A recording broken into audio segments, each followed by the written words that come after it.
Como ela pergunta se ela passa pelo terceiro quadrante, é importante vocês desenharem, então, essa reta.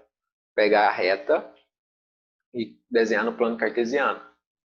A equação dela é y igual a menos 5x mais 8. Quando x é 0, y é 8. E quando y é 0, x é igual a 8 sobre 5. Ou seja, ela só toca em valores positivos do eixo x e do eixo y. Então, ela não vai para aquela região do terceiro quadrante, porque ela fica ali no primeiro quadrante. Ela vai até o segundo quadrante, ela também vai no quarto quadrante. Mas sempre que uma reta toca em dois valores positivos de x e de y, ela não vai para o terceiro quadrante. E sempre que uma reta toca em dois valores negativos, ela não vai para o primeiro quadrante. É só a gente imaginar essa reta aí no plano cartesiano. É bem tranquilo. Essa questão da UNB realmente foi surpreendente em relação ao nível de dificuldade. Então, significa que esse conteúdo ele é mais fácil que os outros. Então, mesmo em vestibulares mais difíceis, essas questões não ficam tão complexas assim. A gente investiu aí um tempinho da aula para falar sobre os exercícios, então acaba que hoje a gente não vai falar muito de inclinação da reta no sentido de exercício, mas esse aqui é o conteúdo mais simples de todos, porque a inclinação da reta é exatamente o coeficiente angular da reta, que a gente tem discutido tanto e que eu falei tanto para vocês.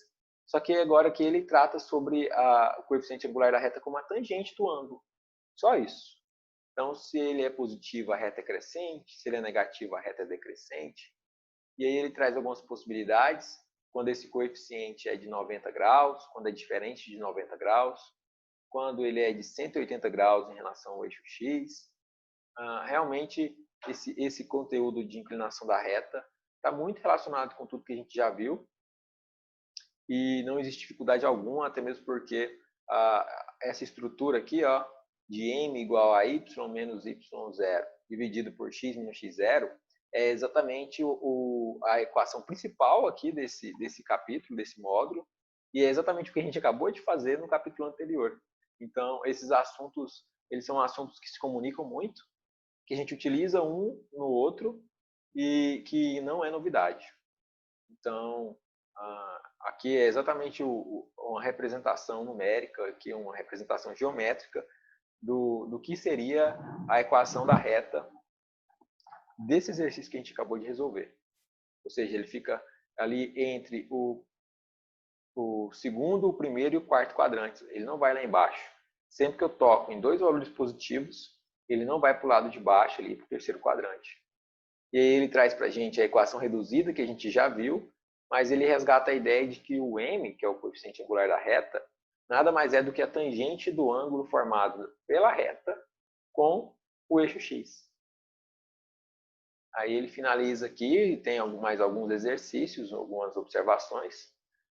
Essa equação y menos y0 igual a m vezes x menos x0, que é a equação que a gente já trabalhou.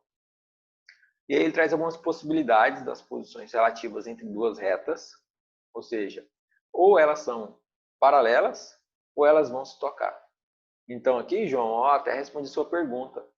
Mesmo que o ângulo entre elas seja de 89,9 graus, em algum momento elas vão tocar, porque elas não são paralelas. Então a reta, ela só não toca a outra se ela tiver o mesmo coeficiente angular. Se ela tiver o mesmo coeficiente angular, ela não toca. Se ela tiver coeficiente angular diferente um do outro, ou seja, coeficientes angulares diferentes, essas retas vão tocar em algum ponto. É só vocês pegarem a equação de uma e comparar com a equação da outra, isolando uma variável e substituindo, vocês vão obter aí esses pontos de encontro. O último tópico abordado pelo capítulo é a ideia de quando as retas elas são concorrentes e os coeficientes angulares são inversamente opostos. Anota isso aí, por favor. Quando eu tenho um número que ele é igual ao negativo daquele número, eu chamo isso de valores opostos. Um é igual ao negativo do outro. Então, o 5 e o menos 5. Então, Então, 5 e menos 5 são valores opostos. Os valores inversos são quando eu tenho um número que se relaciona com o outro a partir de 1 sobre ele, ou seja, 5 e 1 sobre 5. 5 e 1 sobre 5 são valores inversos. Um é inverso do outro, vocês podem usar aí o termo que for mais conveniente para vocês. Então, valores inversos são valores que se relacionam de forma que 1 é igual a 1 dividido pelo outro. Ou seja, o produto entre eles é igual a 1. Se eu coloco sempre o produto entre valores inversos é igual a 1, sempre. Então, 5 e 1 sobre 5, se eu pego 1 e multiplico pelo outro, vai ser 1. Sempre 1. O produto entre valores inversos é sempre 1, tá? Nesse caso aqui, eu tenho as duas situações. Um é o negativo do outro e um é o inverso do outro. Então, a gente fala que os coeficientes angulares de retas concorrentes são inversos e opostos. Anota isso, que aí vocês vão lembrar das características, pode ser útil, tá? Aqui a gente basicamente encerra o livro 2, porque o assunto de progressão geométrica e de série a gente vai deixar aí para o próximo bimestre. Quero utilizar essa sequência aqui da geometria para a gente finalizar esse assunto. E eu não quero misturar muito com progressão geométrica, não. Então, a gente vai deixar aí amanhã para resolvermos exercícios relacionados a esses capítulos e discutirmos sobre os exercícios que vocês tiverem dúvidas aí, de acordo com os estudos de vocês, tá? Amanhã, basicamente, aí eu vou ficar à disposição de vocês, vou trazer alguns exercícios para resolver, mas eu gostaria também que vocês viessem preparados para discutir o conteúdo da prova, beleza, gente? Ativar a câmera só para eu tirar o último, mais um print, por favor, para a gente encerrar. Quando for aqui 12h45 em ponto, eu vou tirar o print, então quem não tiver por aí vai ficar de fora dessa vez. A Gisele apareceu, ó. Gisele apareceu, cadê a Gisele? Foi falar, ela sumiu.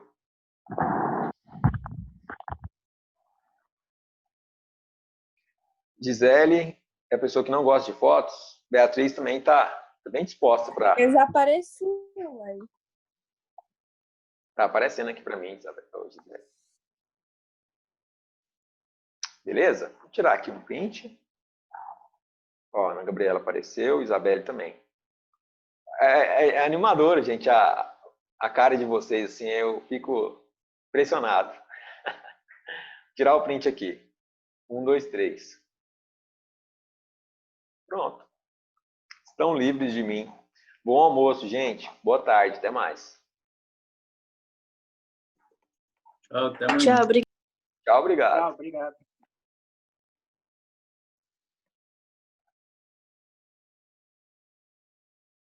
Ô, Roberto, Oi. deixa eu te fazer uma pergunta antes de sair. Deixa. Você acha mais interessante eu estudar os conteúdos que mais caem no Enem, revisar mais esses conteúdos, ou você acha interessante revisar todos eles? Entendi. Depende.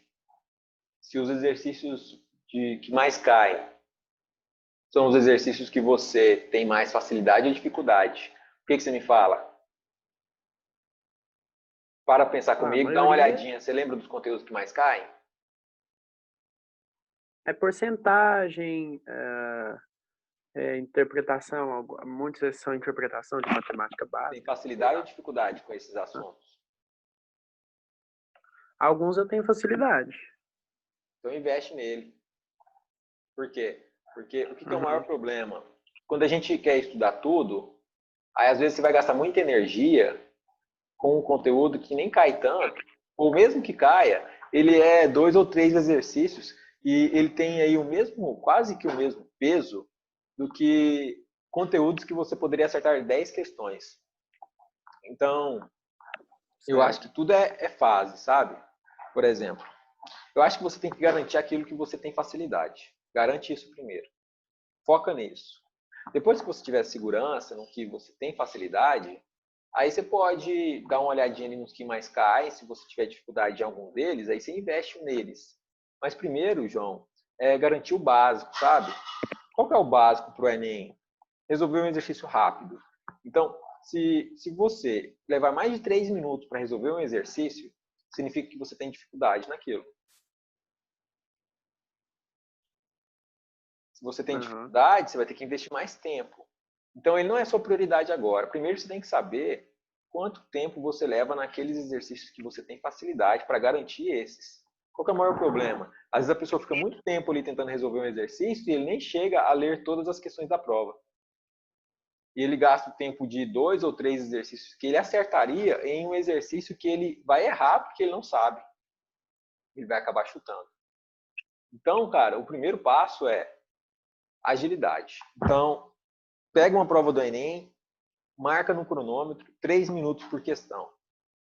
Deu 3 minutos, marca essa questão como uma questão problemática para você, no sentido de dificuldade, e vai para a próxima. E aí, depois que você fizer toda a prova do Enem desse jeito, aí você verifica, não, peraí, quais foram os assuntos, os conteúdos que eu consegui fazer em 1, 2 minutos? Beleza. Destaca eles. Quantos exercícios eles representam? 20 exercícios? Ótimo. Então, beleza. Vamos estudar esse conteúdo. Vamos ficar realmente bom neles para a gente garantir pelo menos isso em um Enem, em um vestibular. Depois, você vai categorizar as suas dificuldades. Então, você vai pegar aqueles exercícios que você sabia, mas demorou muito tempo para resolver, e vai deixar por último os exercícios que você está com muita dificuldade. Porque agora, não é que não dá mais para aprender isso, não é isso. Não, agora é momento de garantir aquilo que você tem facilidade. Porque, no fim das contas, eles vão valer o mesmo tanto que os que você tem dificuldade. E você não pode deixar os que você tem dificuldade te atrapalhar para garantir, te atrapalhar em garantir os que você sabe, entendeu?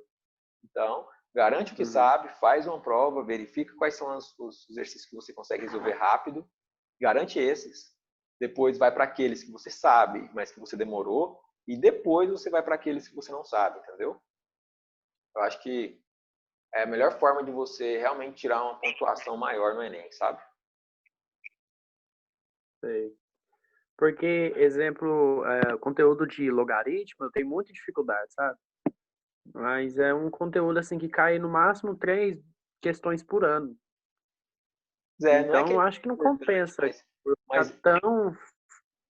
não é que ele não é importante, mas ele não pode ser prioridade, entendeu? Se porcentagem cai 10, você tem facilidade, aí você vai ficar lá preocupado demais com questões de logaritmo e vai acabar nem respondendo todas as questões de porcentagem, porque você nem vai conseguir ler todas elas, entendeu? Você nem vai chegar lá, vamos dizer assim. Então, cara, garante aquilo que você tem facilidade. Depois você se organiza para os que você tem aí, precisa de muito tempo para responder, e aí depois você pensa em correr atrás aí desse prejuízo, vamos dizer assim, tá? Uhum. Eu acho que fica bom assim, o que você acha? Então, eu vou seguir esse... Não, acho que fica bom também, eu vou seguir esse método. Porque eu estava fazendo as questões da prova, só que eu estava demorando demais. Tinha questões que eu demorava 8 minutos para responder e respondia errado, sabe?